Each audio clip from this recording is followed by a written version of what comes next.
Có không dạ? Có. Đâu có ấy cái này trước mà phải không?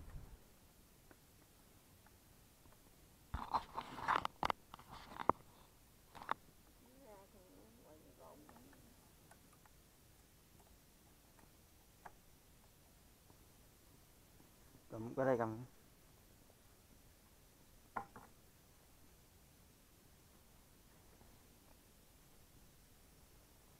Làm để tổng nó ra hết rồi. Hết rồi đó. Ha luôn. Mở này ra phải không? Mở ra. Hả? Mở đó ra.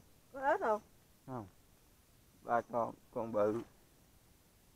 Con cá cứng hay con cá coi. Rồi mình chua ăn.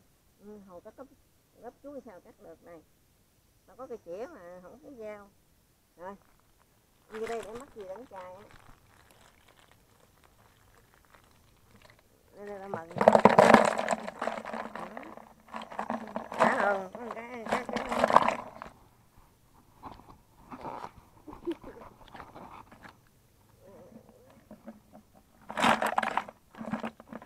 Cá bóng.